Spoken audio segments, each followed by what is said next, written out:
Assalamu alaikum wa rahmatullahi wa barakatuh. Hopefully everyone is well. Bismillahirrahmanirrahim. Wassalatu wassalamu ala ashrafi anbiya'i wal mursaleen wa ala alihi wa sahbihi ajma'in. Alhamdulillah, sisters, today we are blessed once again with Ustazah Farhat Naik this weekend for the part 4 of Empower Your Motherhood. So today's topic, Ustazah is going to cover 21 lessons from parental wisdom of Prophet Yaqub alayhi salam, and also 3 role model mothers from the Quran, inshallah. So we will have 30 minutes for the Q&A session towards the end of the session. So if you have any question, you may put that on the chat. Ustazah are going to address the question later. And the question has to be relevant to the topic, no fiqh question or anything that are unrelated to topics today, inshallah. So without further ado, Ustazah, I'll leave it to you, inshallah. Nahmaduhu wa nusalli ala rasulihil kareem, amma ba'd, fa'a'udhu billahi minash shaitanir rajim. Bismillahirrahmanirrahim. Rabbi shrah li sadri wa yassir li amri wahlul uqdatam min lisani yafqahu qawli. Bismillahirrahmanirrahim. Alif lam ra. Tilka ayatul kitabil mubin. Inna anzalnahu Qur'anan arabiyyan la'allakum ta'qilun. Nahnu naqussu alayka ahsanul qasasi. Bima awhayna ilayka hadzal Qur'ana wa in kunta min qablihi laminal ghafilin. إذ قال يوسف لأبيه يا أبتي إني رأيت 11 كوكبا والشمس والقمر رأيتهم لي ساجدين قال يا بني لا تقصص رؤياك على إخوتك فيكيدوا لك كيدا إن الشيطان للإنسان عدو مبين. صدق الله العظيم. Rabbi shrah li sadri wa yassir li amri wahlul uqdatam min lisani yafqahu qawli. Beloved sisters in Islam, I welcome you with the greetings of peace and mercy. Assalamu alaikum wa rahmatullahi wa barakatuhu. May the peace, mercy, and the choicest blessings be upon all of you. And we ask Allah subhanahu wa ta'ala that may Allah cover us in His May Allah shower us with His choicest blessings today, and may the angels cover us, and may the angels say Ameen to all our duas and our jaddo-jahid that we are doing and our struggle that we are going through. May Allah ease the path of seeking knowledge for all of us. And at the outset, my dear sisters, I request you all for 2 things. Firstly, to purify our intentions. We are here only and only to seek the pleasure of Allah and to learn from the glorious Quran, the tips that the Quran presents us, the teachings that the Quran gives us. And so we ask Allah to purify us, to pour ikhlas into our hearts and our minds, so that what we learn from here, the truth, spills into action, inshallah, and that we can also spread it to the others. And the second thing is, I request you, my dear sisters, to please make a dua before we begin. In your hearts of hearts, ask Allah subhanahu wa ta'ala for making all of us righteous parents, righteous mothers to be, and righteous grandmothers. And we also ask for our brothers in faith, may Allah make all of us righteous parents, so that inshallah, we can uplift parenting, we can revolutionize parenting, so that we can inshallah bring a change in the society, inshallah bi-iznillah. Ameen ya Rabbal Alameen. Ameen. So I hope and I pray you all are doing well, my dear sisters. So today, inshallah, we are going to do the long pending 21 lessons from the parental wisdom of Prophet Yaqub alayhi salam. And basically, sisters, everyone, alhamdulillah, is aware of the basic story of Yusuf alayhi salam and his father Yaqub alayhi salam, and how the stepbrothers plotted against Yusuf alayhi salam.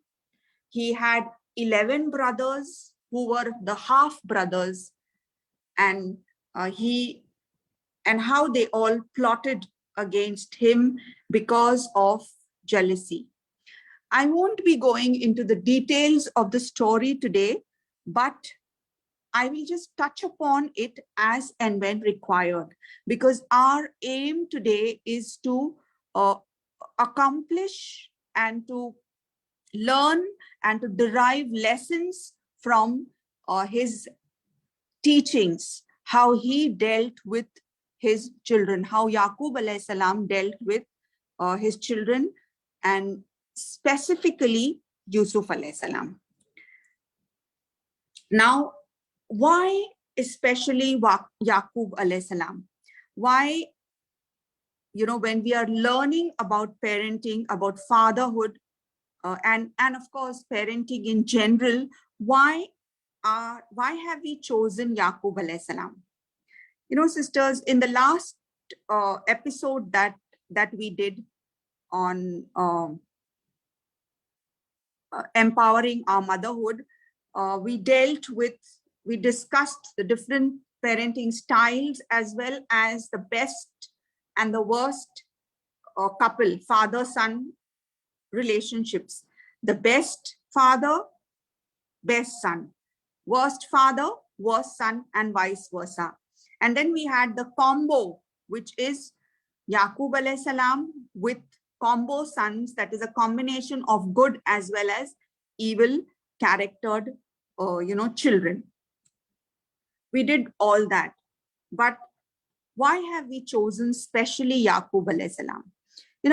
Whenever Quran speaks of, or generally, or most of the times that Quran speaks of fatherhood, and a detailed, not a very detailed description is mentioned about fatherhood or dealing with children, but very, very specific, minute details have been given only in some places. And one of the places is that of the beginning of Surah Yusuf. That is verses 1 to verse 6. These verses where Allah subhanahu wa ta'ala is firstly speaking of Alif, Lam, Ra. These are the symbols or verses of this clear book. Then Allah says in verse 2, we have sent it down as an Arabic Quran in order that you may learn wisdom. So the reason for this revelation is what? We learn wisdom. We derive lessons. We learn from this. We acquire the lessons and we put it into practice.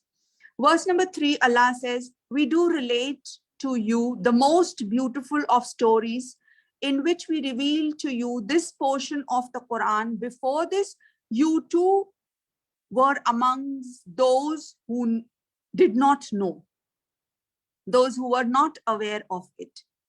Verse 4, Allah says, behold, Yusuf said to his father, O my father, I did see 11 stars and the sun and the moon, and I saw them prostrate themselves to me.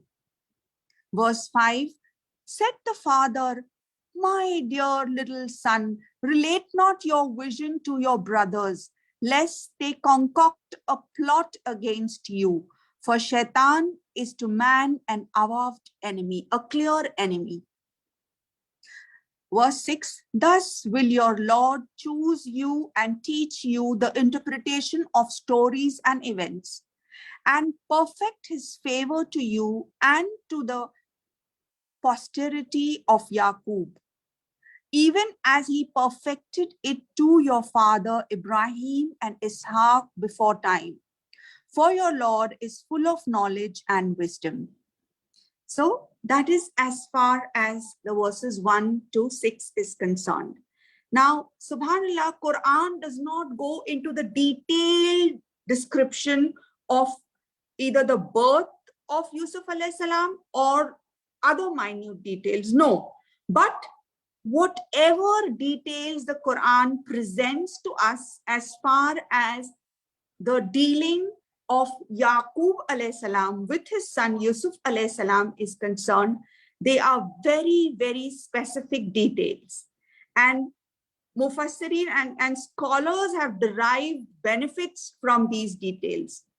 And they have drawn lessons that we learn from here so that we receive guidance.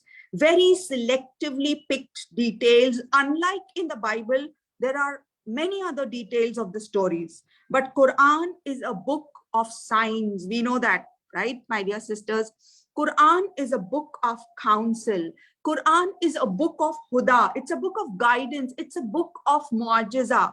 It's a book of signs. Therefore, these are the little signs that have been presented, and Allah subhanahu wa ta'ala gives us these amazing details which are of extreme importance, which are of extreme value. And therefore, we need to dwell deeply into these and learn from these verses, inshallah.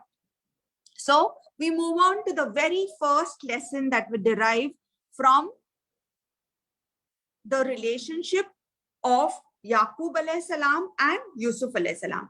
The very first unique wisdom, my dear sisters, that Allah speaks of in verse number 3, Allah says that we relate to you the most beautiful of stories, in that we reveal to you this portion of the Quran.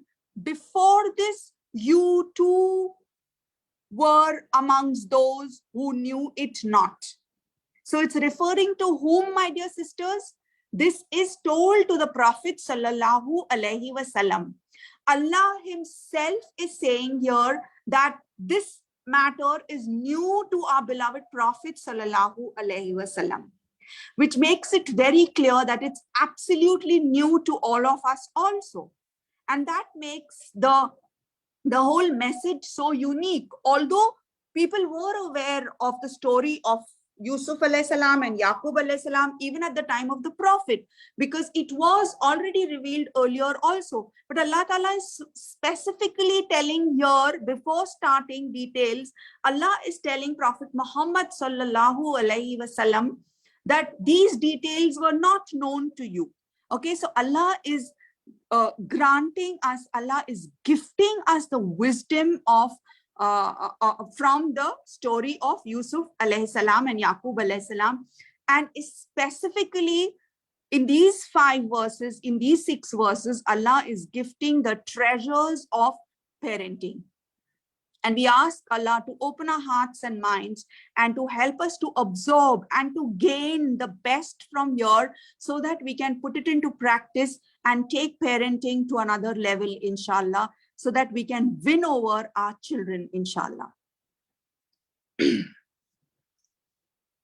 So that's as far as the first important lesson is concerned, that Allah himself says that these facts were not known, and these unknown facts are being revealed now. So these lessons and this wisdom is being disclosed.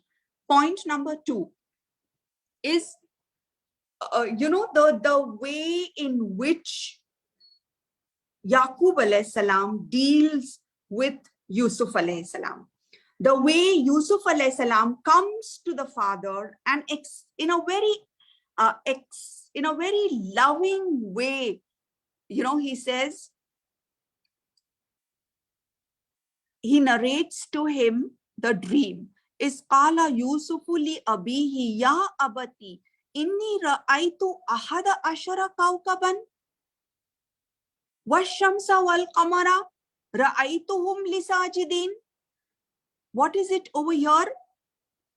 These verses explain how in a very loving way There's one thing that you call your father Ya Abi, but in Arabic, when it is said Ya Abati, it's oh my loving father. It's a very different, it's a very loving way of expression, right? So the way the way Yusuf alayhi salam is approaching the father shows a lot of things. Point number one is that the kind of culture that's prevailing at home is expressed. It speaks a lot about the kind of ambience because of the way the child is expressing his or addressing his father. That speaks a lot. Then secondly, even the response of the father also, how he responds to him. So Ya Abi is a normal way of saying in Arabic, but when he calls out to the father, Ya Abati, oh my beloved dad, or oh my loving father, or like in today's way, the way a child would express, Mom, can I hug you? Can I love you? Dad, can I hug you? I love you, Dad. Even if we don't have a very respectful way of calling Ya Abati or oh my respected father, but it means a lot of expression of love and affection, right?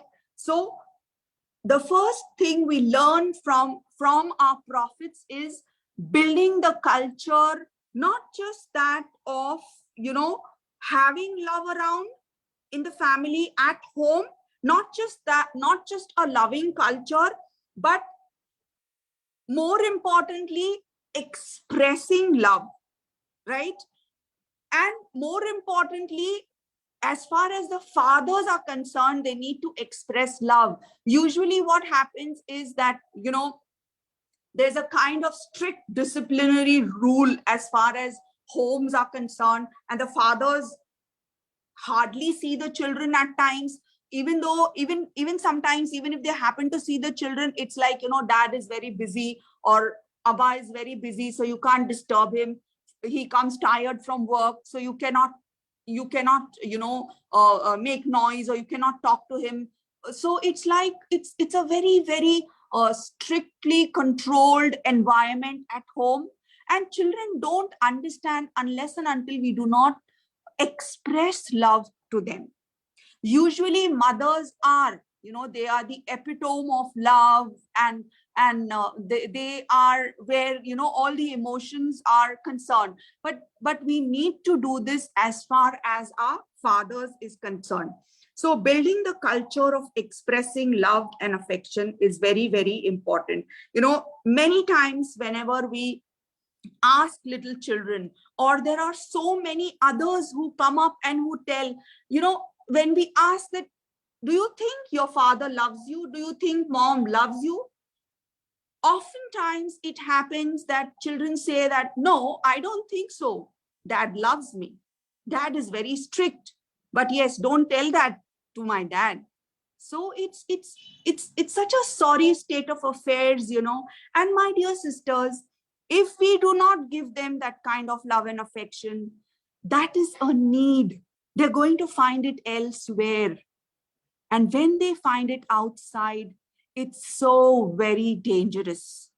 If we do not give them, then they find it elsewhere. And when they find it elsewhere, it's very, very dangerous. We'll come to all those points later. But my dear sisters, this is the kind of, the legacy of our beloved prophets, what the way Yusuf alayhi salam is addressing his father. And Mufassirin say he was around 8 to 12 years old at that time when he said, Inni ra'aytu ahada ashara kawkaban. Right? And it's like, when we say we've got to build love, it doesn't happen overnight. It takes time, energy, efforts. And loving ways are the best ways, my dear sisters. Love as the basis of, if we build a culture of love, because love works wonders where stronger measures fail. And what do you mean by building love? It's not, like usually understood kind of giving the best of gadgets and the iPhones and the iPads to the children, handing over the gadgets and thinking that, okay, that's how I express my love to my child. No, that's not how love could be expressed. Sorry, I mean, that's absolutely misunderstood way of loving. In fact, love happens when you spend time, when you take efforts, when you give a fair listening to the children. The best tarbiyah happens with love. And see the example of our beloved Prophet sallallahu alaihi wasallam. In the hadith, it is mentioned that when Fatima radiallahu ta'ala entered the room, subhanallah, can you imagine this? Can you imagine, subhanallah, our beloved Prophet sallallahu alaihi wasallam would stand up. Now use your power of imagination, my dear sisters, and understand this. Our beloved Prophet sallallahu alaihi wasallam, rahmatul lil alameen, would stand up, would offer his seat, and would kiss his little daughter. Subhanallah. That is the kind of the ambience that the Muslim homes need to have. Imagine, why would our daughters want to, disobey them? If this is the kind of nurturing that takes place home, if this is the kind of love and affection that goes without saying, and how many of us live up to the parenting style of Prophet Muhammad sallallahu alaihi wasallam and Yaqub alaihi salam for that matter. Then he says, inni ra'aytu, inni is to remove the doubt. It's such an amazing way of saying, I really did see, oh my father. And what did he see? He says, I saw 11 stars, the sun and the moon. And this is pertaining to the 11 brothers. The sun and the moon is the mother and the father. Ra'aytuhu li sajidin. I saw them prostrate to me, oh my dear father, he's saying. Now, Mufassirin have also interpreted this as the fact that, he was, Yusuf alayhi salam was true and frank and righteous, and he was,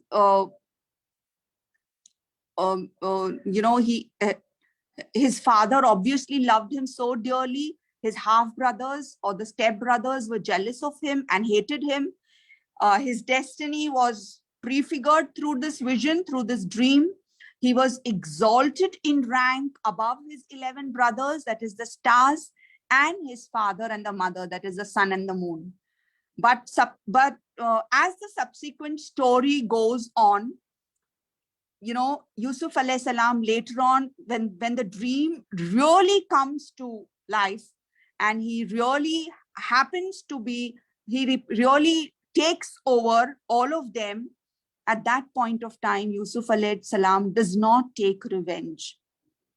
He always honored his parents, and he repaid his brothers' craft and their evil and their hatred with forgiveness and kindness. That was the style of Yusuf alayhi salam, subhanallah. But before that, we've got many things to learn, inshallah. So building the culture of love and affection. Then lesson number 3, being approachable to our kids. When Yusuf alayhi salam saw the dream, my dear sisters, who did he run to? Who did he go to? Right? It's something we need to think of. If you don't listen to your children, they will never come to you, right? If the father wasn't ready to listen in the first place, Yusuf alayhi salam would not have gone to Yaqub alayhi salam, right? Obviously, he would not have gone because he would not find the father there ready to listen. Now, if we don't show interest in their conversations, in the children's conversations, there'll be someone else doing it, sisters. They will find friends online or elsewhere, and they'll soon find another set of parents. There are many, many predators out there, and there are many other evil people out there, Facebooking all the time. The world is really a very bad place. Our times were different. The world is far more challenging today. You know, we didn't have all the present day challenges. For us, it was like maybe the masjid, home, just playing around here and there 30, 40 years ago. Times were really different. It was not so challenging. Today, the challenges of atheism, the challenges of LGBT, you know, lesbian, homosexuals, you name it, and it's there. It's there. There are so many things, and that is even through the cartoons. The network is so far and wide of all this that is spreading, that even in the children's cartoon, you'll find all this.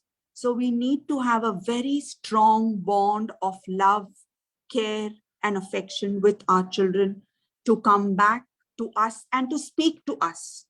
Be their first friend and be their best friend. Be their counselor. You know, we cannot expect the Qaris to do this who are teaching them the Quran. We cannot expect the Islamic schools to do it. Well, good. If the children are going to Islamic schools, good, alhamdulillah. But we cannot expect tarbiyah to happen there. Tarbiyah happens in the laps of the parents. You know, imagine the child coming to Yaqub alayhi salam. It's the proof, you know, that the father is present. Subhanallah. So that brings us to the lesson number 4. That is nurturing environment. The environment that has to prevail in our homes has to be as nurturing as it was. In spite of all the challenges, in spite of all the evil that was put forth by the stepbrothers of Yusuf alayhi salam, but yet see how nurturing the environment was.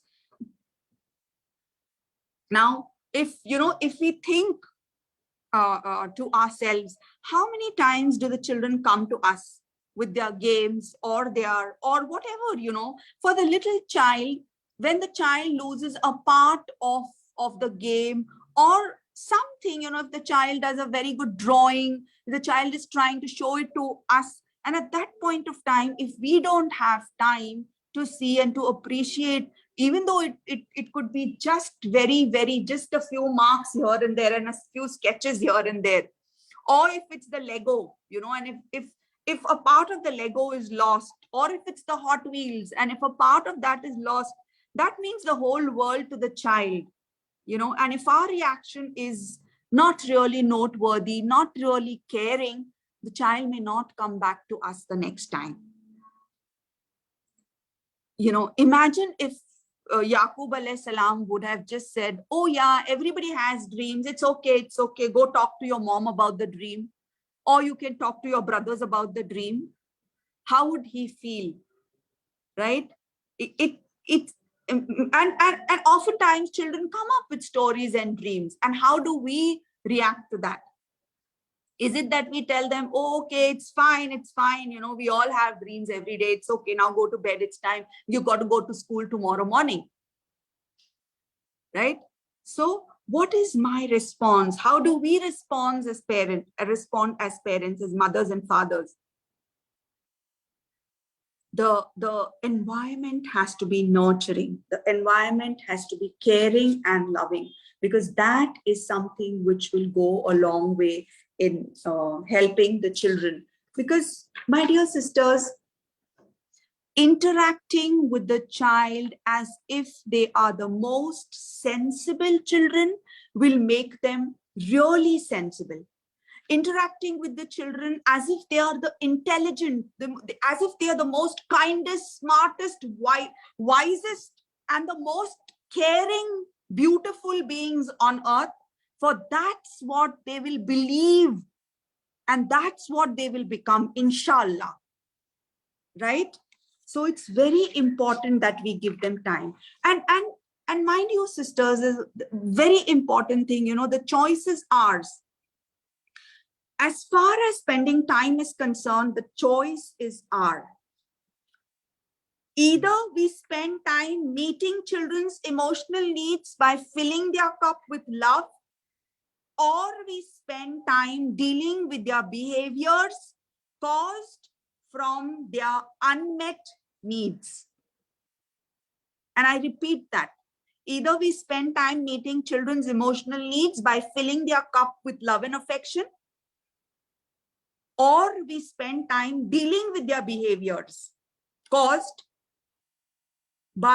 from their unmet needs. Because if they still have those unmet needs, it's going to show somewhere or the other in their behavior, in their attitudes tomorrow. So either ways we spend time, we've got to choose how we want to spend time. Do we want to spend time happily in a positive way, or we want to spend time running to the counselors then? May Allah save and may Allah protect, because we are really in very challenging times today. So that brings us to the fifth lesson: being mindful listeners, spending quality time with the children. The careful attention that the father gave, such a good listener he was. Similarly, we got to humble ourselves, listen to them.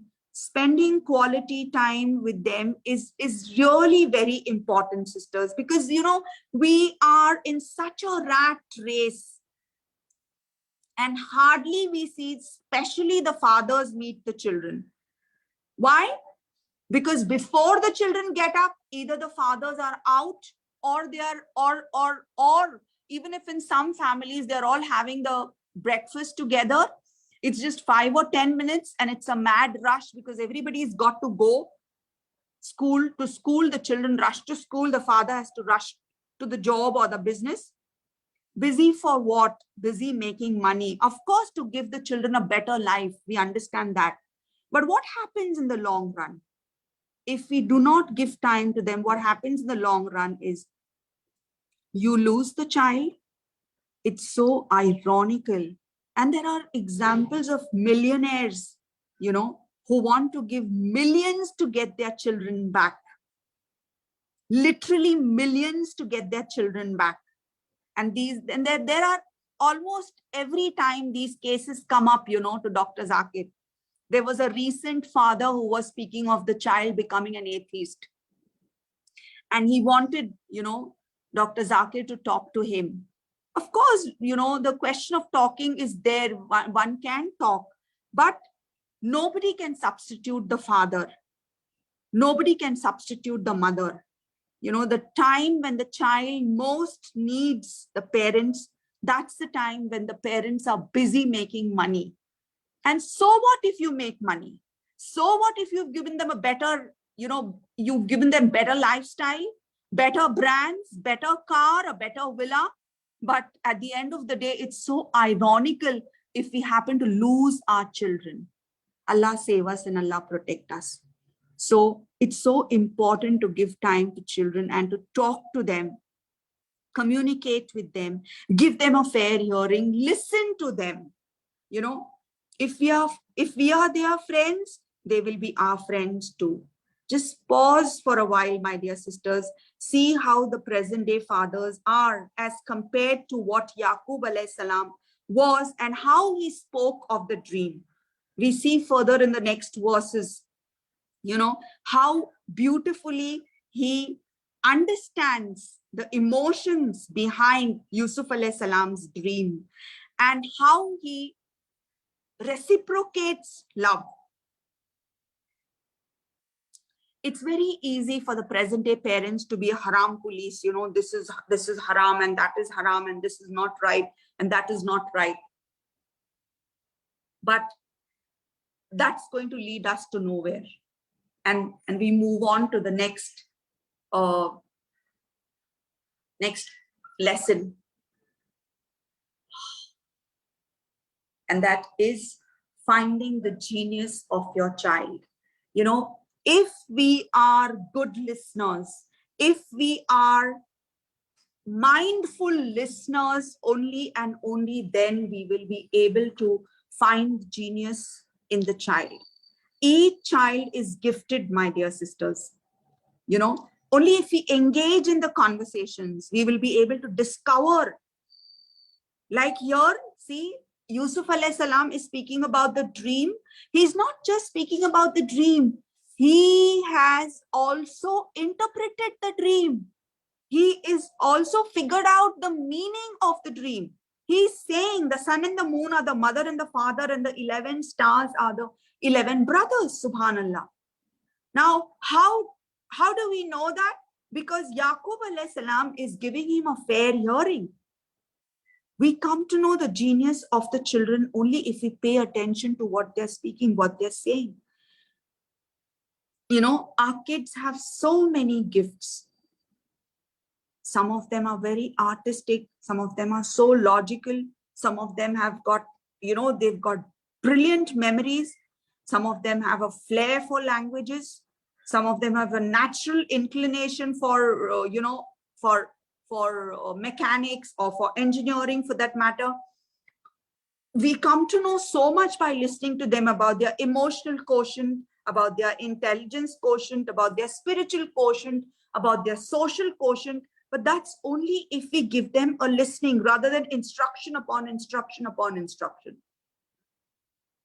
You know, we will not know any of the great gifts they have until and unless we do not give them a fair hearing, until we don't listen to our kids. So be good listeners. That's what is important. Now, lesson number 6. Lesson number 7. I think 6 we've covered already, finding the genius of your child. Yes. And lesson number 7 is, what do our children dream and who gives them that dreams? Any clues? Sisters, would you like to answer this? You can type it in the chat box. What do you think our children dream of?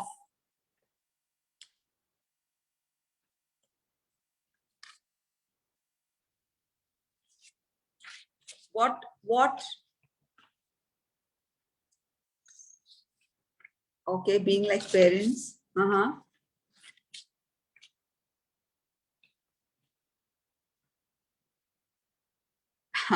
Okay. Yeah. And who gives them the dream, the visions and the goals? Some younger kids, yes, some of you are right. Jazakallah, thank you for that. Some younger kids dream of maybe some toys or Hot Wheels, or, you know, I'm not too updated with the latest toys, but some of the children, you know, would dream of maybe the PlayStation or Nintendo Wii, iPods and iPads and iPhones and laptops.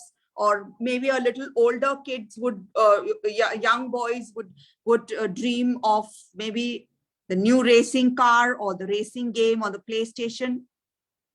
Well, okay, where did they get the idea? Where did they get the dreams from? Where did they get these ideas from? I mean, I'm talking generally what, you know, the present day children would dream. Yeah, I'm talking of that. Of course, the children of Islamic homes, like you said, some of them would definitely dream of what you all said. But usually this is what the children dream of. Unlike Yusuf alayhi salam, what he dreamt. Where do they get it from? Yes, exactly. Where in the first place the idea, the thought came from? Where in the world did they see that? Either their friends have it, or in the films, the social media, TV. And how did they get to go there? We expose them to that media, isn't it?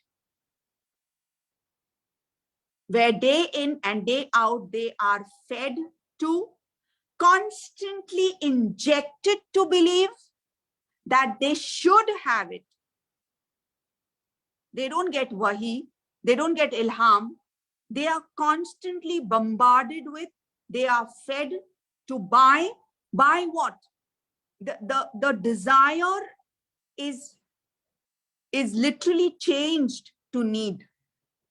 They show it, they display it through advertisements and others, that it's a need, right? Media changes desires to needs. So they beg us to buy them, for those toys and we buy that. And yes, by the way, the kids are not, it's not just the kids that are so vulnerable victims. We too are, right? Aren't we also victims of the same media? The brands we wear, the shoes, the bags, the purses, food brands, Allahu Akbar. All of a sudden, the child feels better after having a better toy, or after having a better shoe brand, or after having the Apple Watch, isn't it? What makes the child or what makes the person feel suddenly cool after wearing the Apple Watch or after having the iPhone? We need to think about that, sisters. Suddenly, a person feels better, more confident with the iPhone or the Apple Watch or whatever you call it. You become cooler, better humans because you use a brand, an expensive brand. A thing in your hand makes you a better human? Definitely not. Only zombie consumers. Only zombie consumers. We buy things we don't need with money we don't have to please people we don't like. And I repeat that important statement, my dear sisters. We buy things we don't need with money we don't have to please people we don't like. So understand this world that we are living in today. Our beliefs, same the children believe. Our worth is measured by the kind of car we drive, the brand of clothes we wear, which brand of sneakers, which shoes, which school bags.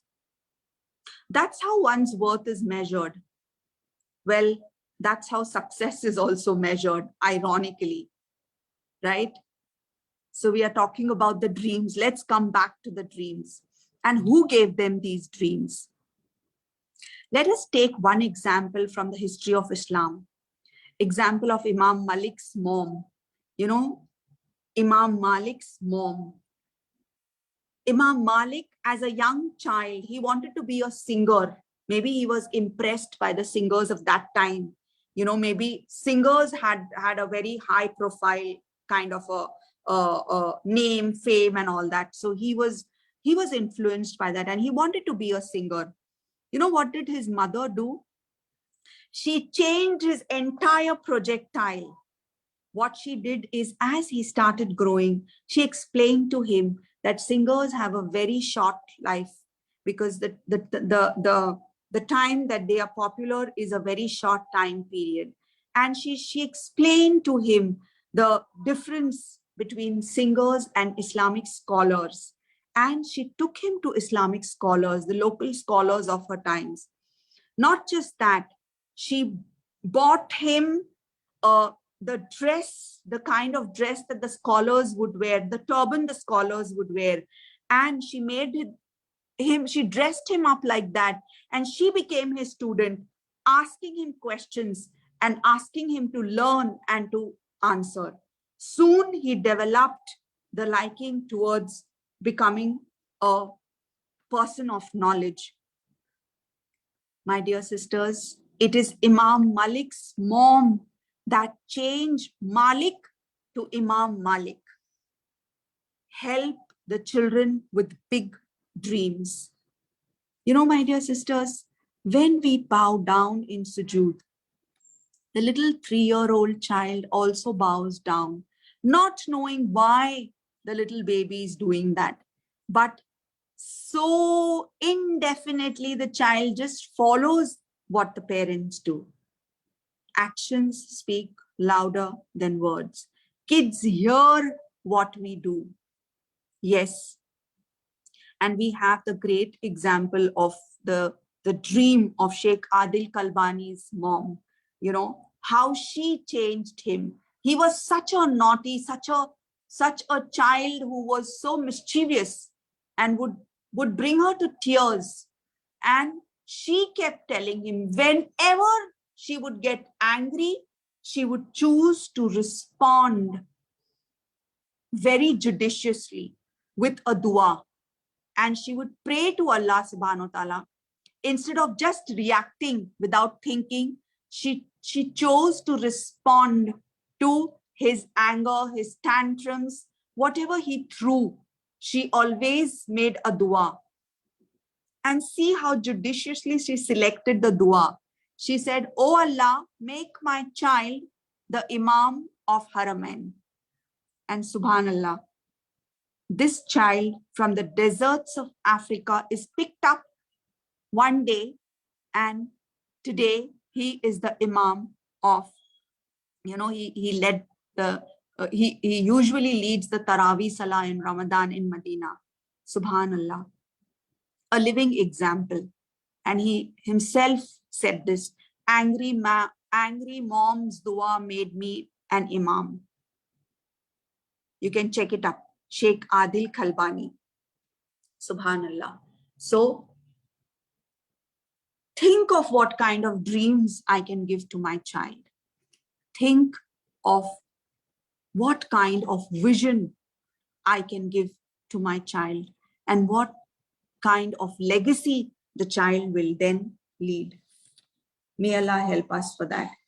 Coming to the next point, number 8, is the Sunnah of Yaqub alayhi salam. You see the way the child runs to the father, the way the child confides in the father, the way the child expresses the dream to the father, and the response of the father. The legacy of the prophets is, this is the way we deal with the children, not just becoming a haram police. It's so often said today that parents literally use the Islam as an excuse. Allah will, punish you if you disobey the parents. Subhanallah. That's the last thing we should be telling to our children. Because when the environment, when the ambience at home is nurturing, is loving, inshallah, we will not need to use such harsh statements. And my dear sisters, whenever we may have to use at times the word haram, okay, things that Allah has made haram, but whenever we use that, we must at least provide 2 halal substitutes for one haram that we tell our children. If music is haram, or if, whatever is haram, we give them 2 good substitutes, so that the children do not feel deprived, because there's so much out there that their friends are doing. So we don't want our children to feel deprived as Muslims. We want them to be confident of Islam. And if right from the beginning, if we can inculcate the love of Allah subhanahu wa ta'ala in the child, inshallah, the child will himself develop a bond with Allah, and thus we will not need to be a haram police. What are you doing? Where are you going? No, we don't need to catch the children red-handed then doing something wrong. Rather, we make efforts to catch the children red-handed doing good things. Catch them doing good things and acknowledge that, so that it becomes a part of their personality. When the children are doing something good and you appreciate that, and you appreciate the effort rather than just the result or just the marks, appreciate the kindness, the humility, the efforts, that goes a long way and becomes a part of their personality then. Because we associate those qualities with that child. So that's the legacy of our prophets. And if we are not doing that, we live off the legacy of Yaqub alayhi salam. Then we go to the next lesson. Lesson number 9 is reciprocation of love. How he reciprocated. The first thing that the father does after hearing the child, after hearing Yusuf alayhi salam, is he also answers in a similar loving way. Ya bunayya. Ya bani is, oh my son. But ya bunayya is what? Oh my little lovely son. oh my dear son, my sweetheart, my darling, expressing love to the children. Both are speaking in a very loving fashion. And this is something that I'm saying because after having come across quite a few children or students, so to say, in fact, after one of my classes, one of the girls, when I emphasized after one of the classes and I told that the young girls, I said, go home and hug your moms and tell them how much you love them. One girl comes up crying to me and she says, my mom has never hugged me. My father has never ever hugged me. They haven't ever told me that they love me. Subhanallah. We live off the legacy of our prophets. See the loving way in which they dealt with their children. And why can't we do that? Bonding, hugging, loving, caring. It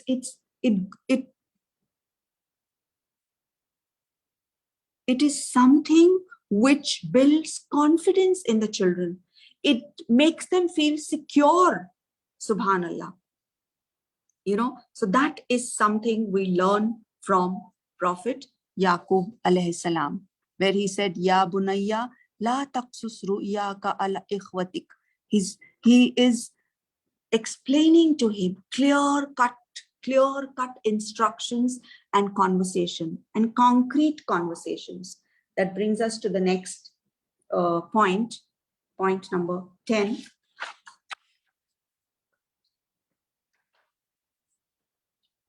Open and healthy communication between father and son, whether it's the father and son or the father and daughter or mother and son or vice versa. Engaging in concrete, clear conversations. And the more, we treat them as mature individuals, they will feel that they are mature and they will feel that they can take up responsibility, sisters. So it's very important to talk to them. If we tell a child that, you've got to do this today, you have got to take care of your younger brother. Your younger brother looks up to you.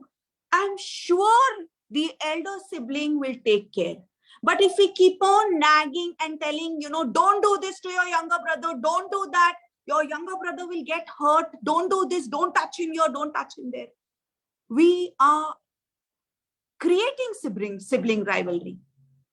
So it depends on how we deal with the children. Subhanallah.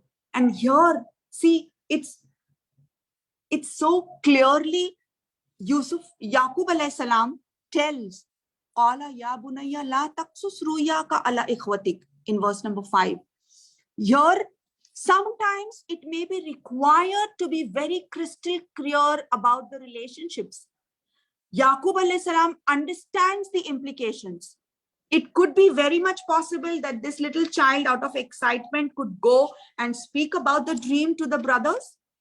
So he's making a very clear and open communication. He's telling him, he's setting boundaries. He's giving clear-cut instructions. Don't tell about this to your brothers, older brothers or younger brothers or whoever, because this could lead to problems. And we have to understand that there could be problems. There could be politics in the family. So it's important to have clear instructions. And my dear sisters, it's evident here that it's not that problems exist only in our families. When we have problems in our families, we feel that it's only my family that has the problems. No, my dear sisters, the prophets had problems, right? So how could we be deprived of that? It's a part of life. Life is a test and all these things are going to be there. But we've got to give them clear-cut instructions. Engage in concrete conversations. Engage in clear-cut instructions, open communication. That is what is required. Then lesson number 11, a word of caution. What is the word of caution that Yaqub alayhi salam says here? Be careful, don't explain this. And why? He also blames the shaitan for it. He is saying that because the shaitan to you is an avowed enemy. He's not bad-mouthing the other brothers. He's not telling anything, but he's putting the blame on the shaitan, because ultimately it's the shaitan who's playing all these tricks through the brothers. So he gives clear-cut instructions. And we got to understand the fact that we are going to have different kinds of children in the family. All the children are not the same, my dear sisters. And that brings us to lesson number 12, is that children are a test. Allah mentions this in the glorious Quran. Allah says in two places, in chapter 64, verse number 15, and also in chapter 8, verse number 28. Innama amwalukum wa awladukum fitna. Right? Your wealth and your children may be a trial, but in the presence of Allah is the highest reward. Your possessions and your progeny are a trial, but with Allah is the reward, is the best of reward. So this life is a test. We know Allah mentions about the children, various themes run in the glorious Quran. Allah also speaks of al-malu wal-banuna zinatul hayati dunya. In Surah Kahf, wealth and children are adornments. They are an attraction of this worldly life. Then Allah also says that, the amazing part, what Allah says also in chapter 3, verse number 110, that those who reject faith, neither their possessions nor their progeny will be of any use to them. They will themselves be the fuel to the fire. That is, they will themselves be the companions of the fire, dwelling therein forever. Subhanallah. And then we also know about the children. Allah mentions, Yawma yafirul maru min akhi wa ummihi wa abi wa sahibatihi wa bani. That day shall man flee from his own brother, from his own mother, from his father, from his wife and his children. So imagine, and this will happen on the day of judgment, right? And the epitome of all this, the height of all this is mentioned in chapter 70, verse number 11. What does Allah say? The sinner's desire that day will be that he could redeem himself from the penalty of that day by sacrificing his children. Allahu Akbar. The apple of our eyes. We cannot bear to see our children in pain. We when we give the little children a bath, we touch the water first and see, because we don't want slightest heat, a little heat in the water to touch the skin of our children. But here on the day of judgment, the sinner's desire will be that he would redeem himself. He would want to run away, even at the cost of sacrificing his children. Allahu Akbar. The very children that we love so much here, on that day, that will be the state of affairs. May Allah save us and may Allah protect us. So ultimately, children are a test, my dear sisters. So what do? Therefore, it's our duty. It is our responsibility to take care of them in the best possible way. And Allah is going to question us about that. And what do you mean by fitna? What is fitna? Here in the verse, when Allah mentions in chapter 64, verse number 15, when Allah says, Al-malu wal-banuna zinatul hayatud dunya. Innama amwalukum wa awladukum fitna. When Allah says, what is the meaning of fitna? There are serious warnings about this fitna, my dear sisters. That is the fitna is something of trial, of test. Yes. greatest fears that the hadith speaks of as fitna is concerned is the fear, is the trial of materialism. Subhanallah, don't you think it's true, sisters? Isn't it? We have, Subhanallah, today we have the best of the best for our children, right? The best of luxuries. And the Prophet ﷺ said, I fear materialism for my ummah. Too much of everything. Too many toys, too much entertainment, too many snacks, too many drinks, too many variations, too many, dresses. Subhanallah, Subhana Rabbiyal A'la. And unfortunately, the children don't even appreciate that. It's a very sorry state of affairs. And many of the parents have been able to kept the children away from films, from TV, from media. Many of our children are huffaz of the Quran. They know Islam, but materialism finds its way. Somehow they've become brand conscious, giving too many options. In fact, little babies like, 5-year-old, 6-year-old children are given so many options. So what would you like to have? Innocently the parents ask, taking them to the fast food centers and asking them, what do you like? What would you want to have?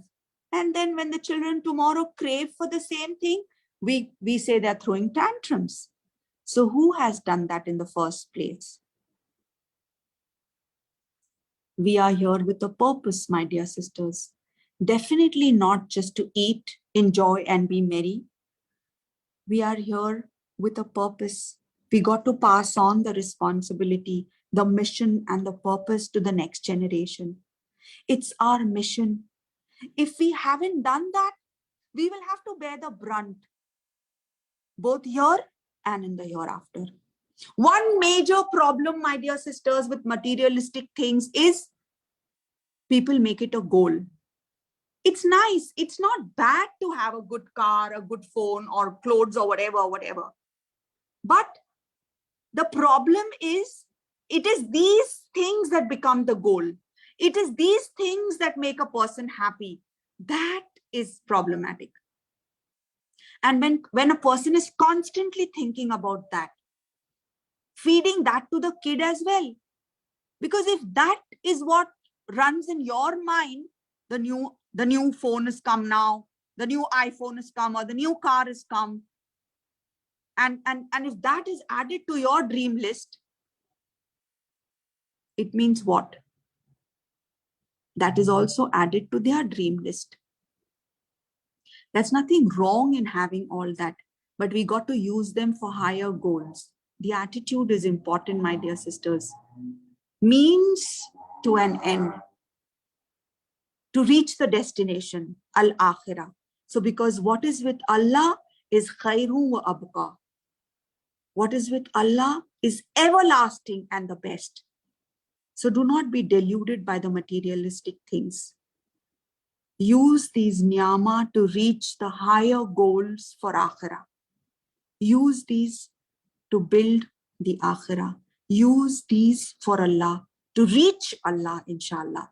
All our talents, our skills, our abilities, ours and that of our kids and that of our children, all that has to be for the sake of the pleasure of Allah. Because we need to remember, we need to keep that in mind, that our children are a test. This life is a test. That brings us to lesson number 30 now, is coming back to the story of Yaqub alayhi salam and Yusuf alayhi salam. Parenting with fairness and justice. In spite of the fact, we know later on how the brothers, ruined, or at least wanted to ruin the life of Yusuf alayhi salam because they were so jealous. They throw him in the well and they come up with a plan and they tell that Yusuf alayhi salam is no more. And what is the response of Yaqub alayhi salam to those children? because they are all grown-ups now. They are adult individuals. And at that point of time, Yaqub alayhi salam says, "Fasabrun Jameel." His response is what? He knows that after the children have reached adulthood, you cannot do much except for being there for the children as for emotional security and as a pillar of strength and security. That's it. You cannot thrust deen upon them once they become mature individuals. Then you got to talk to them in a loving way, in a nice way, in a friendly way. That is what, is important as far as dealing with fairness and justice is concerned. Do you by any means think that Yaqub alayhi salam was not a fair father? Can that be possible? Right? That's not possible, because our prophets are models of justice and fairness. They are the Anbiya. They are the epitome of justice and fairness.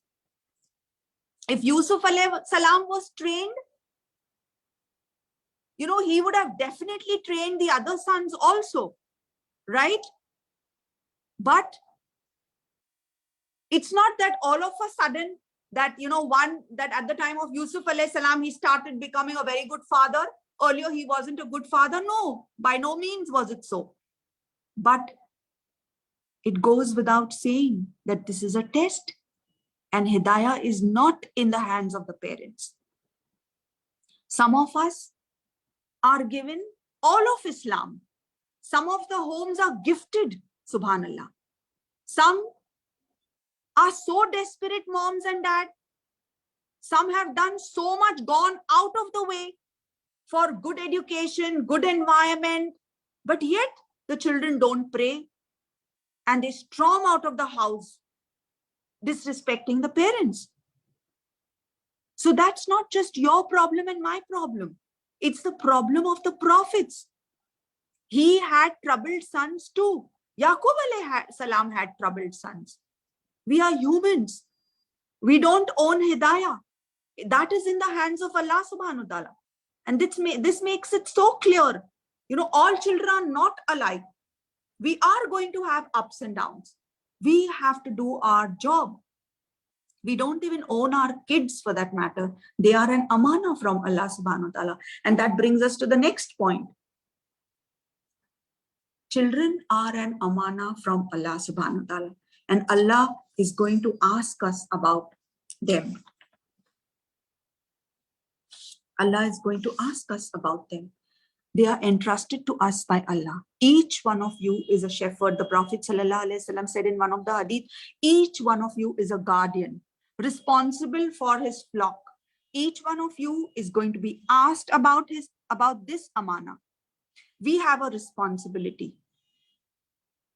For example, if I were to entrust you with some money and I would ask you for it, it's an amana. Obviously, you give it back to me, right? Allah will ask us, what did we do with our kids? It's a fard upon us that we should take care of them. We are responsible to give them Islam, to teach them the best. If we fall short of that, for whatever illusions we are facing today, we will be asked by Allah subhanahu wa ta'ala.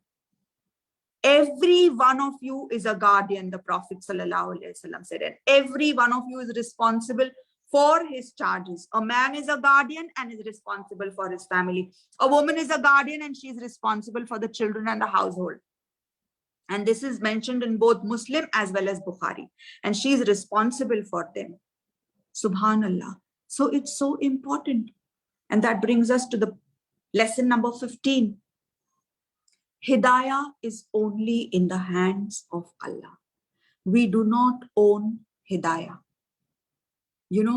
Sisters, we have the best of examples.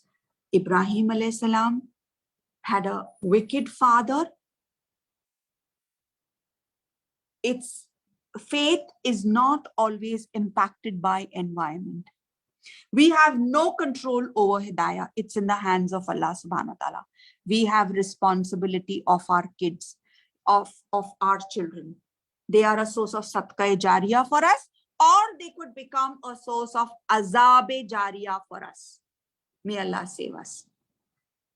You know, we can have the best of fathers and the worst of children, and vice versa. But our job is, Allah sees how much effort we put in. And that is why Allah has said that children are an amana, and we are going to be questioned about that. We do not take credit if the children are good. Please, my dear sisters, please never ever take the credit if the children are good, because it is only the grace and the blessing and the mercy of Allah.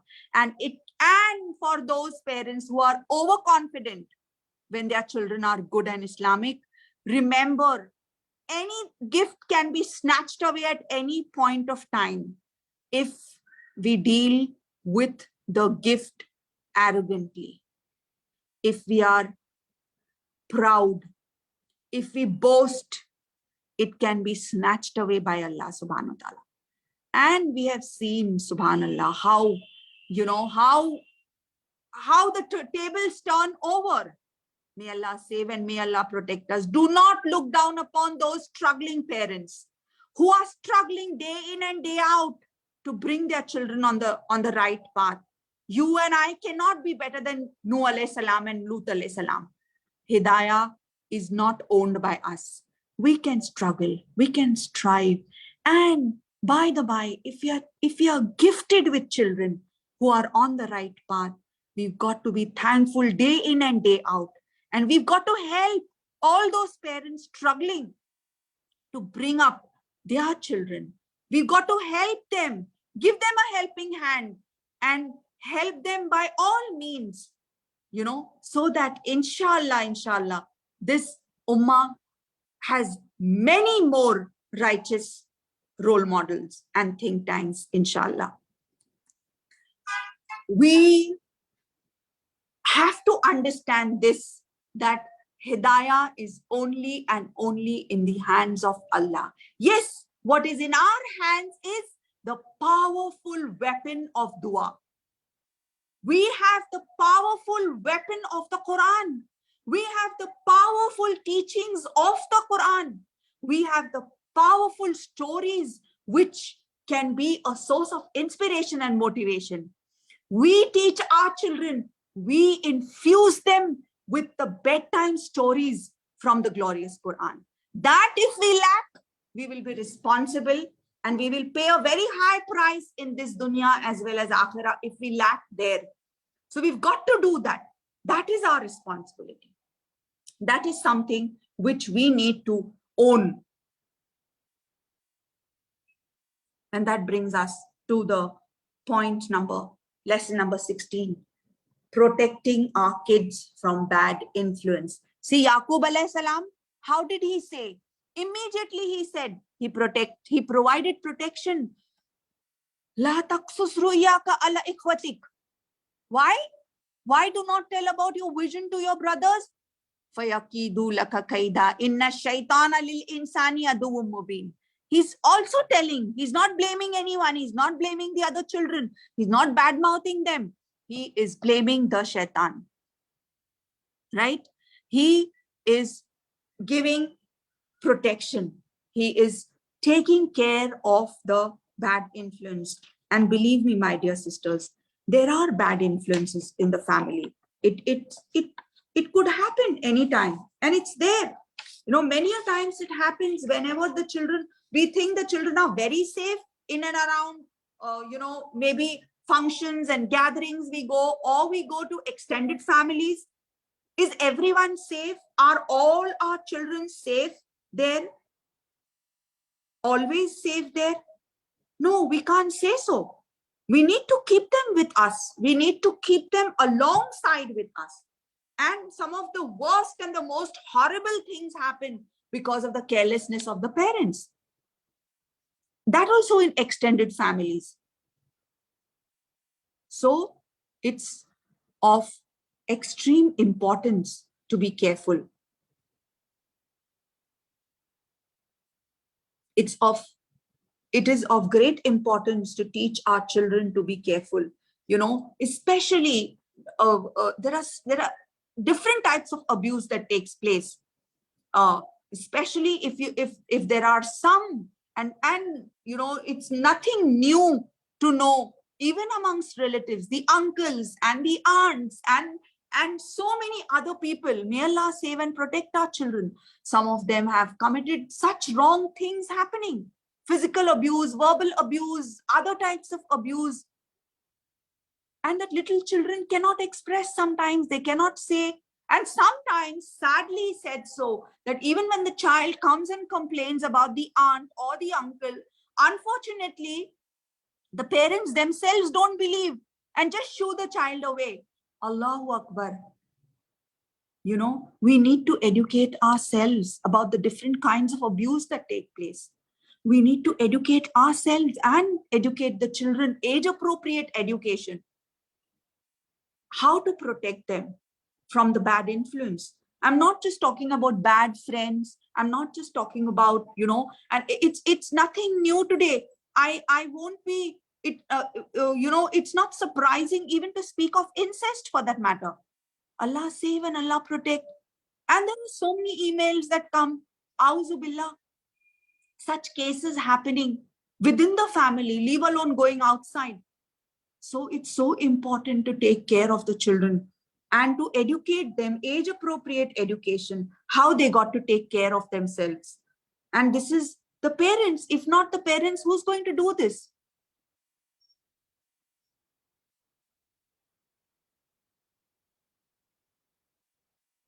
Lesson number 17, explaining the role that shaitan plays. Of course, it's age appropriate explanation about shaitan. Open the glorious Quran, even to a 4-year-old, 5-year-old, my dear sisters, and read out the Quranic verse. The child will develop a bonding with the Quran when you read out to him, Inna shaitana lil insani aduwwun mubin. See, the Quran says, my little child, that the shaitan is an open enemy to you.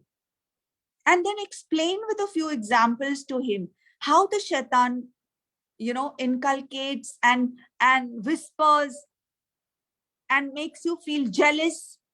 The inner, the inner traces of jealousy, hatred, hypocrisy, all that can be explained to the children. How Yaqub alayhi salam told Yusuf alayhi salam that, see, shaitan plays his part. Timely explanation to the children is required about the shaitan. And there's so much, there are so many talks that have been, told about that are available of good, authentic speakers as far as the role of shaitan is concerned, and how and what precautions we need to take. And of course, then those brothers later on, Allah gives them the hidayah, and later on they become good. So the father is not blaming the brothers directly. They are the other sons directly, the 11 sons.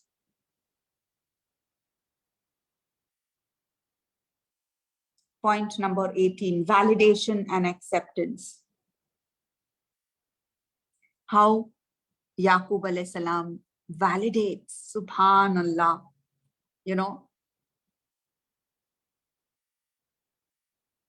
the moment Yusuf alayhi salam narrates the dream, what is his response? Immediate validation. Immediately he's so happy and he infuses confidence into the child, and also explains to the child later.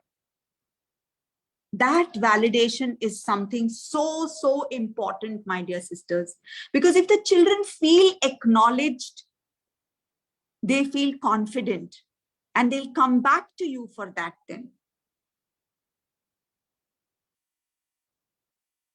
And further, he also says, it's not just that much, the validation continues. In verse number 6, he says, thus will your Lord choose you and teach you the interpretation of stories and events, and perfect his favors to you and to the generations of Yaqub. even as he perfected it to the fathers Ibrahim and Ishaq aforetime. For your Lord is full of knowledge and wisdom. Subhanallah, he's giving the child the glad tidings of messengership. He's saying Allah will make the best. Allah will give you the best. Compliment after compliment after compliment, my dear sisters. Just taking one statement of the dream and making a big deal out of it. Sometimes your children come up to you and tell you one thing. You can validate that and make it a part of their personality. One good deed of theirs can become a part of their personality, inshallah. That's how we can help them grow and give them the dreams. And you can speak about that to the other family members. You know, today she said in sujood, she found a lot of contentment. Or, you know, the way she performed her salah today with so much khushu, mashallah, or whatever words of appreciation. I like your kindness. I like your humility. I appreciate your efforts. No problem if you fail. It's okay to fall down. But I love the fact that, you know, you stand up again and you want to do it all over again. It's better to have tried and failed rather than not to have tried at all. Words of acceptance, appreciation. You know, unfortunately, there are some who constantly criticize. There are some parents who are so used to criticism. Auzu billah. That is what the child feels the child is, because the child does not know what am I, or who am I, or what am I like. Whatever we say, the child believes. If we say the child is smart and intelligent, so does the child feel. If we say the child is dull and dumb, that's how the child is going to feel. You cannot criticize the child and expect the child to behave better or feel better.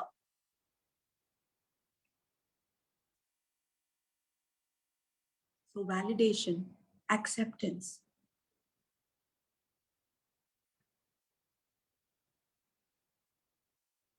And that leads us to the point number 19, parenting with purpose. You know, the purpose that Yaqub alayhi salam gives him, he says that your Lord is going to choose you, teach you the interpretation of stories, perfect his favors upon you. Isn't this a legacy that he's telling to the child? Isn't this a purpose that he's giving the child? You know, it's sad, my dear sisters, that we've forgotten the purpose of our lives.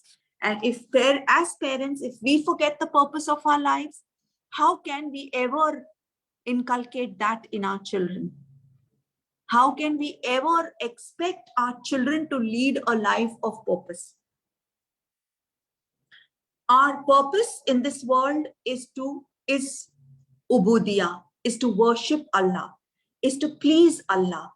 And if that has to be reflected in every breath that we take, in every step that we take, in every act that we do, that's when the children are going to understand that. If our purpose is just going to be to please people, or to earn money, or to get a good status, or to buy the next best villa, that is what runs in the family. That is what runs in the blood. If the love of Allah runs in the bloodstream of the child, then you don't need to teach the child the purpose. Because right from the beginning, that is what the child grasps. If the child sees how interested my mom is in the Quran, how much my dad loves to memorize the Quran, and how much he refers to the Quran. I mean, literally, you know, we can dramatize the whole scene. You know, now what to do? This is a problem. Okay, let's see what the Quran says about this problem we are facing in the family. Come, let's all go back to the Quran. Open the Quran in front of the child. Read the Quran, read the verses and say, oh, this is what Allah says. This is what Allah speaks about this problem. The child will understand Quran rules my family. Allah is the one who is the most important in my family. The child will learn that automatically. You don't need to tell them anything then. When you face a problem, when there's a calamity, when something happens, dramatize the whole scene. Let the children see that, you run to the Quran, you learn from the Quran. It's difficult. Ups and downs are bound to be there. It's going to happen. But my parents, they go back to the Quran. They ask Allah subhanahu wa ta'ala. They do istikhara.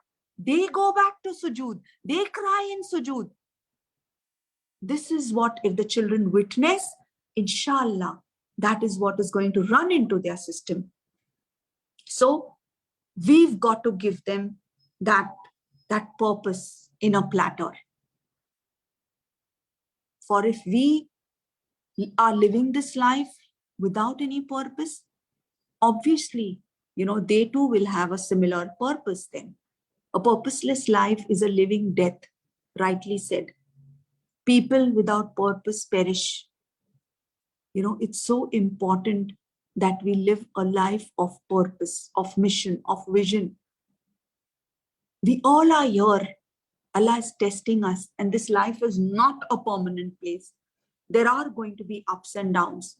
There are going to be tests and trials, but it all depends on how steadfast we are and still how much we remember Allah. But with purpose, life becomes meaningful.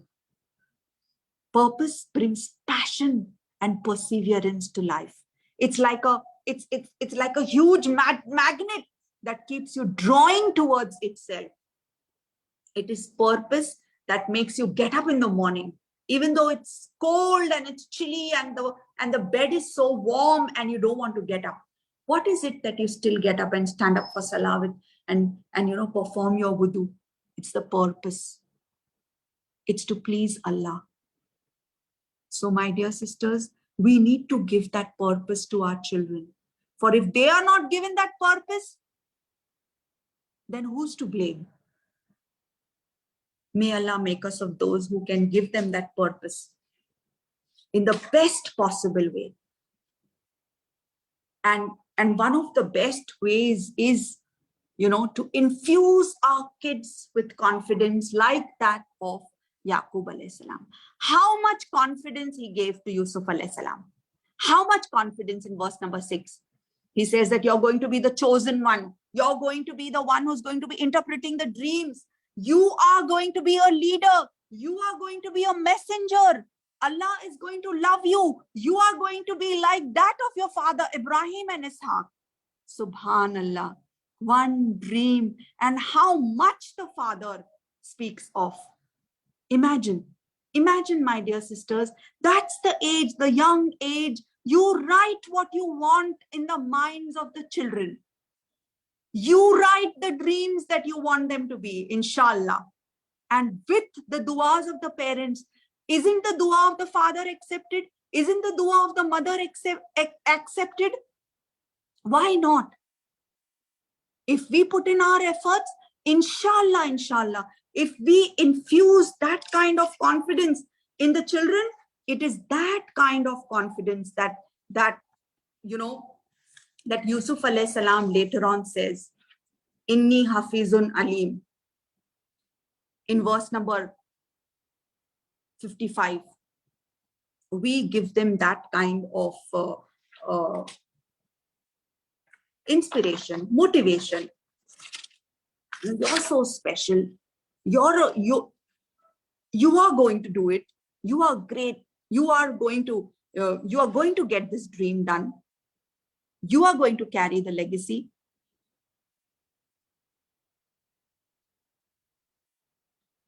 That's the sunnah of the prophets.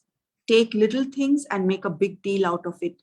Fill them with confidence. Infuse them with confidence, motivation, inspiration out of love. Not like a child comes to you and he says, Mom, I've got 95 marks. And you say, next time, make sure you get 100. Mom, I've got an A grade. Next time, you make sure you get an A+. Some of the parents are never satisfied with their children. Whatever the children do, they don't want to acknowledge. Whatever the children do, they don't want to speak good of the children. And they feel by criticizing, we're going to make them do better. That's denial of the prophetic legacy. If we fill them with confidence, they will fill it with in their kids, and they will accomplish great things in life, because this is the legacy that goes on. You know,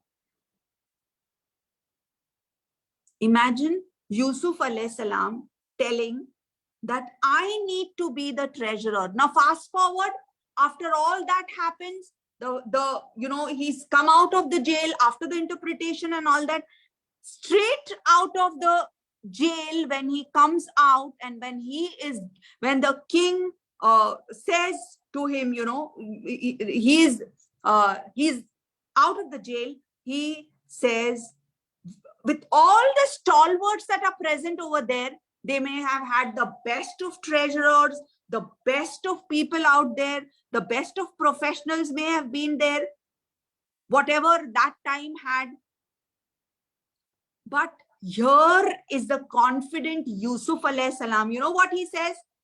Inni hafizun amin. Indeed, I need to be the treasurer, he says. Subhanallah. And refer to verse number 55 of the same surah. Qalaj alli ala khaza'inil ardi inni hafizun alim.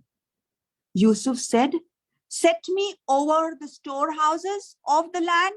I will indeed be the treasurer over them. And why this, my dear sisters? This explains the beautiful example of Yusuf alayhi salam. You know, the boy whom his jealous brothers got rid of by selling him to slavery for a miserable price, becoming the most trusted dignitary in a foreign land. Chief minister is one of the greatest empires of the world of that day. Imagine, he becomes like a chief minister. And this is not just for himself. Why does he do that? He does it for the better benefit, for the larger benefit of the ummah. He knows that if he does not take up the treasurership, the treasures will not be properly utilized. And therefore, see the confidence that was infused as a child makes him a very, very confident leader, subhanallah. And the same goes with us, sisters. If we can infuse that kind of confidence in the children, we will be able to give some more role models and think tanks to the ummah, right? Because it is said that, according to the traditions, Yusuf alayhi salam was around 30 years at that point of time when he came out of the jail, and he said this, that I need to be the treasurer. And he was made the treasurer, and how he that again impacted millions of people and their lives. Subhanallah. May Allah make us of those who understand the legacy of Yaqub alayhi salam and Yusuf alayhi salam. It's the there are so many things that we need to understand as far as the glorious Quran is concerned, as far as the teachings of the prophets are concerned. We need to teach this in and out to our children, my dear sisters. And the more we read the Quran, the more we learn from it. And that imagine the confidence that is instilled by the father Yaqub impacts so many and saves millions of lives later, that because of the planning that Yusuf alayhi salam does, and how he takes care of the treasures of that time. Here is a father who did his job. We as parents cannot underestimate our kids. May Allah subhanahu wa ta'ala allow us to be successful parents, allow us to instill in our kids the beautiful confidence that Yaqub alayhi salam gave to Yusuf alayhi salam. May Allah make our children like that of Yusuf alayhi salam, who fulfilled the favors given by Allah subhanahu wa ta'ala. May Allah help us to overlook our shortcomings and give us righteous children who become the source of Sadqa Jariyah for us, who become the torch bearers of nations. And may Allah make us parents who are really, struggling and striving so that we can give better individuals to this ummah, inshallah. My dear sisters, we do not have enough time because I'm sure there'll be some question and answers. As far as the 3 role model mothers is concerned, maybe I can take that up later in the next time. For today, I'll conclude here with this. And, let us as mothers, therefore, ask Allah subhanahu wa ta'ala. We'll conclude and then we'll have a short Q&A, inshallah. But before we conclude, a word of conclusion. Let us as mothers ask Allah subhanahu wa ta'ala. We pray, we sincerely ask Allah, give us children who can be a source of strength to this ummah. Give us children who can leave a legacy behind, who can be a source of Sadqa Jariyah for us, inshallah. Perhaps one of the most powerful individuals on the face of the earth is a mother. Perhaps one of the most powerful individuals on the face of the earth is the father, my dear sisters. And as far as motherhood is concerned, Imam Rabi, inshallah, someday I'll also speak about him. Imam Rabi's mom could not, she could have bought for him shoes, or she could have got for him better brands, but she chose to spend on his education. And that's how he became an imam. Imam Malik's mom, Imam Malik, who wanted to be a singer, she changed his entire projectile. And she told him singers are good looking, but their career is very short-lived. And therefore, she bought him a costume of the alim and turned Malik to Imam Malik. She changed his entire dream. Imam Shafi's mom was poor, but in spite of the poverty, she took him to Makkah to give him the best of education. O mother, you make or you break the generation after generation. Whether it is Hajar alayha salam, or whether it is Ummu Musa or Ummu Isa. These are the best of role models that we have had, my dear sisters. But do we spare time to take out some time to learn from how they were and what they did from our busy schedules? Do we ever have time to reflect and to think about the immense responsibility that Allah subhanahu wa ta'ala has showered upon us, that Allah subhanahu wa ta'ala wants us to shoulder? Do we ever think before speaking to our children that Allah is recording and the angels are recording every statement that I'm making to my child, every excuse that I'm presenting to my child? Is it a truth or a lie that I'm speaking to my child? Is it an excuse, or am I just shunning away my child? Do we think about that, my dear mothers? Do we reflect that the angels are writing down every statement? Do we reflect upon that I'm responsible for everything that comes out of my mouth? May Allah make us very, very responsible mothers and very, very responsible abd of Allah. May Allah give us the strength and the stamina to give the best to our children. And I know, my dear sisters, it's difficult, it's very challenging, it's not easy.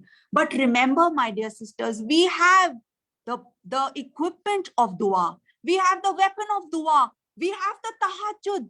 We have the connection with Allah subhanahu wa ta'ala. Make our connection strong with Allah.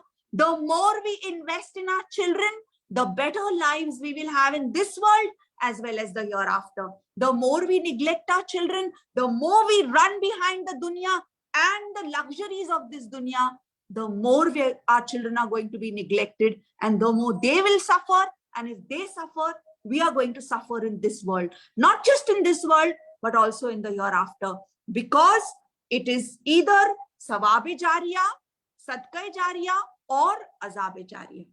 وَقُولُوا قَوْلِي هَذَا إِنَّهُ وَاسْتَغْفِرُ اللَّهَ لِي وَلَكُمْ إِنَّهُ غَفُورٌ رَحِيمٌ. جزاك الله خيرا كثيرا. Jazakallah khair. Ustazah. Alhamdulillah, so many wisdom from the 6 ayah from the Quran. Alhamdulillah. So Ustazah, before we actually have about 11 questions. Ji ji. And I guess maybe just a general question, because some sister is asking that they don't have the Facebook, and so where else that they can get the recording from? Is there anywhere else? Facebook, it's only on Facebook. Okay, but maybe I can post the audio and the PPT. Okay, inshallah.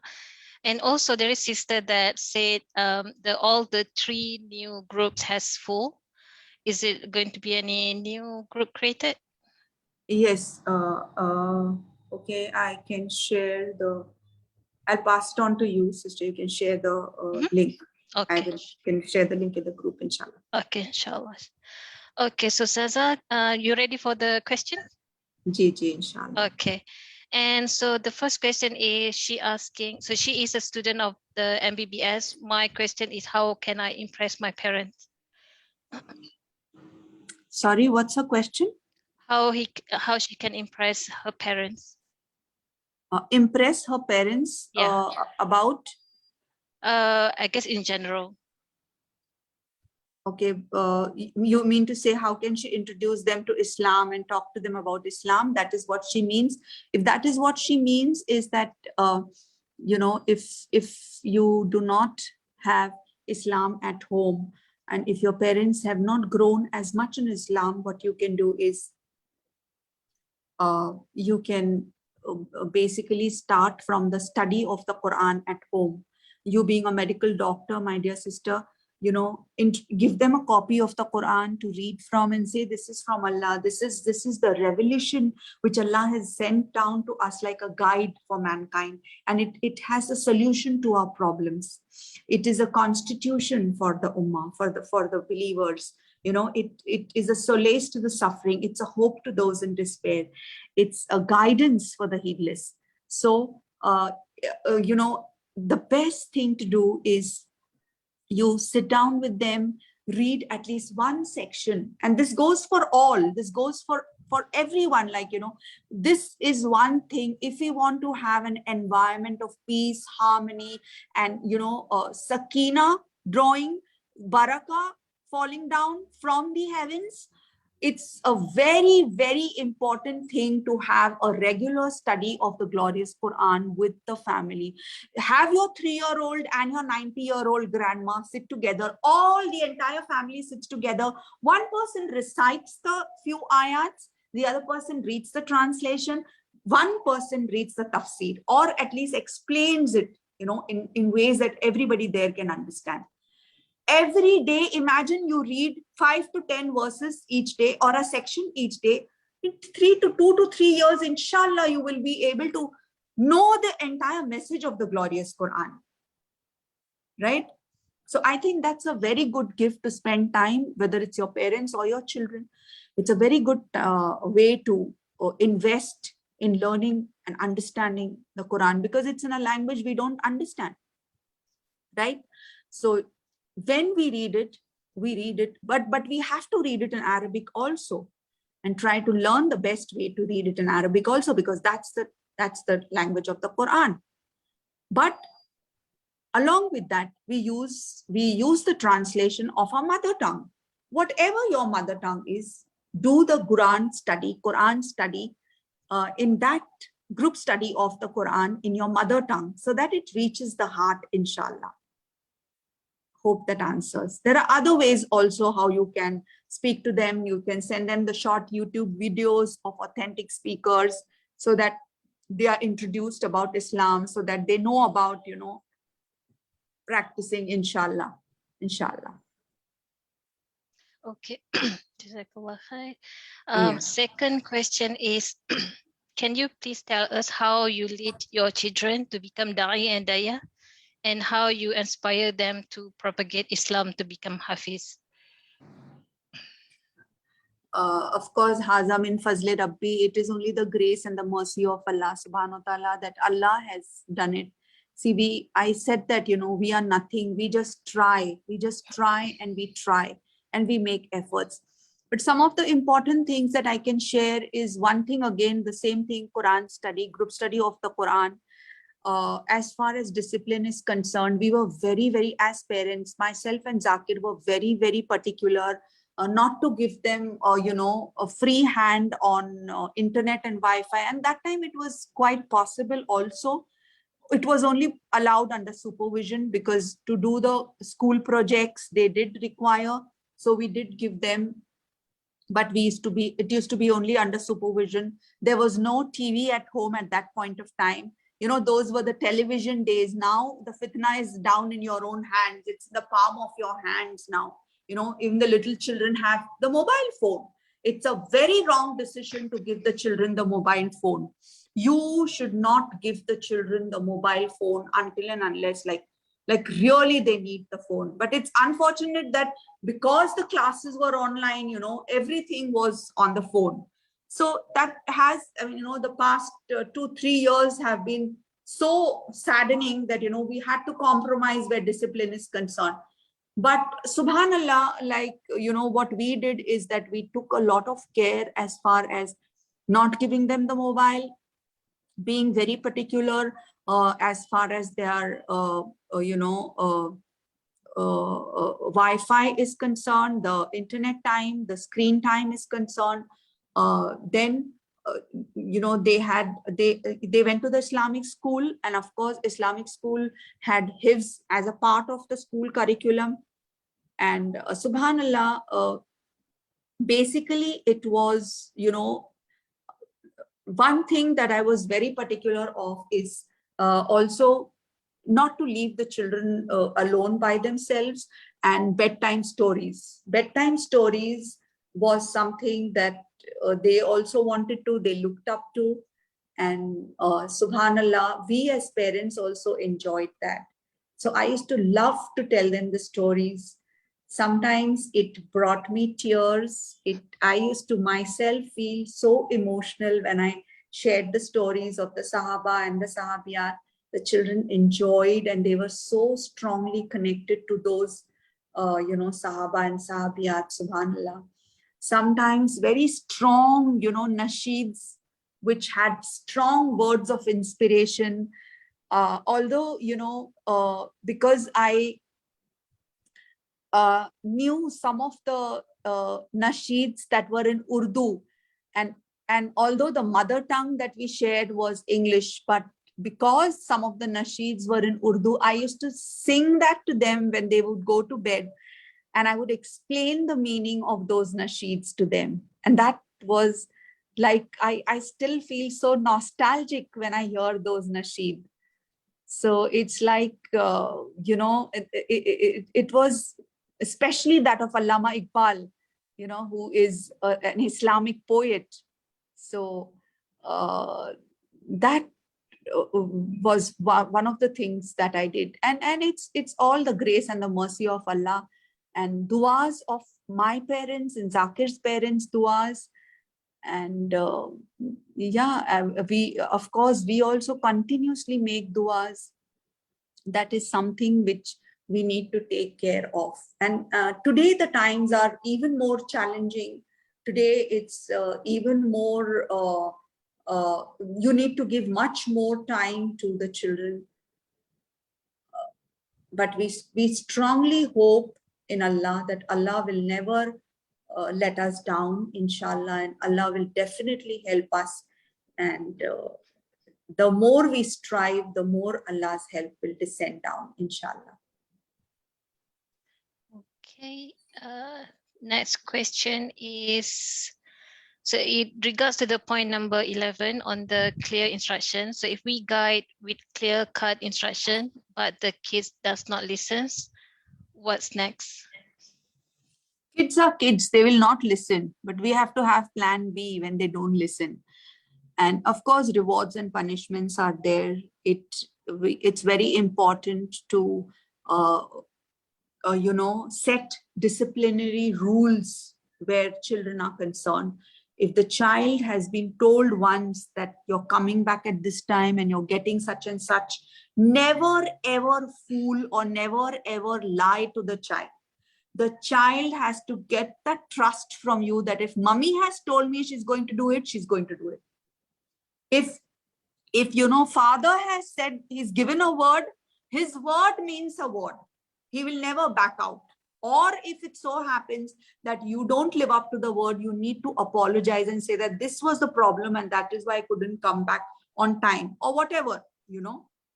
The more you build that trust, the more they will also give in. But if they find that, okay, disciplinary rules are just for the heck of it, nobody lives up to it, mommy also doesn't live up to the discipline, papa also does not, so it's okay even if I break, right? But if they know that, no, I'm going to be taken to task, maybe, some sort of punishments, of course, not corporal punishments.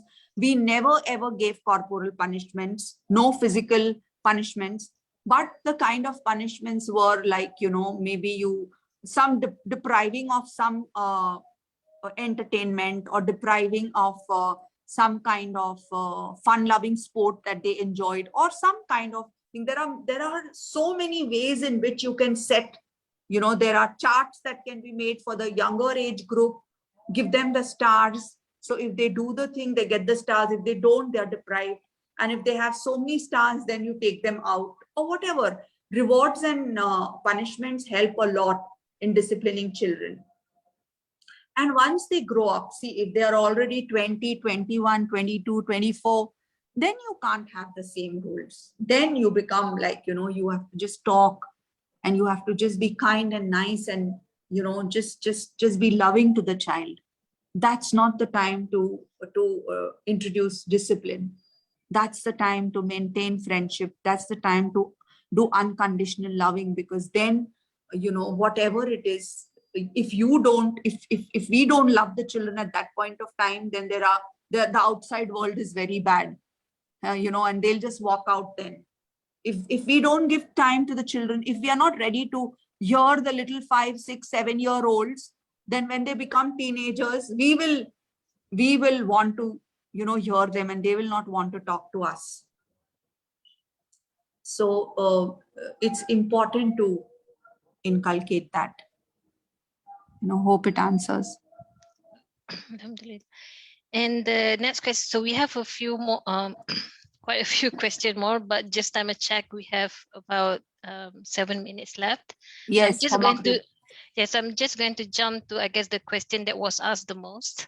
Yes. So the sister asking, so this is almost similarly says that the husband or the father is not righteous and the mother is, but the children follow the father. What should be done? That's a very, very important question and very common too. See, unfortunately, sister, you've got to decide what you want to do. One is talk to the partner, talk to the life partner, and show him the disastrous impact that it's going to have on the future generations. You need to seriously talk to him one-to-one. Take an appointment, say that you've got to discuss a very important, serious matter, and talk to him in the most loving, affectionate, nice, concerned way, saying that I'm very worried, for the children's future and see what's happening, without pinpointing it to him that it is because of him. Okay, and speak to them about, and speak to the spouse about lifetime changes, about major changes in life. Speak to him about that. Okay, one. Point number 2, maybe he would agree, maybe he would not agree. What do you do? If he agrees, well and good, alhamdulillah. But on the side note, you continue your du'as, you're continuing your tahajjud, you're crying out to Allah for help. That all is there, okay? Point number 2, if he disagrees, you have again 2 options, right? If he is yet a good father, if he's fulfilling all the conditions, at least you have the home, at least you have, a financial support. So you cannot even think of, quitting or leaving him. Obviously not, we wouldn't suggest that. So what do? You continue your struggle and you continue impacting the children in the most positive way without bringing the father into the picture. You spend as much quality time that you can with the children. You give them thorough, stories from the Sahaba and the Sahabiyat. You give them the inspiration. You take them into confidence. Inshallah, Allah is great. So what is there? Nobody can be worse than the Pharaoh. Nobody can be worse than Pharaoh. In spite of the fact that Musa alayhi salam was and lived in the household of the Pharaoh, he grew up to be a person of Tawheed, right? So and Ibrahim alayhi salam is another example. So we have various examples in the glorious Quran. It's going to be very challenging. It's going to be very difficult, but with the help of Allah, your struggle will never go unnoticed, inshallah.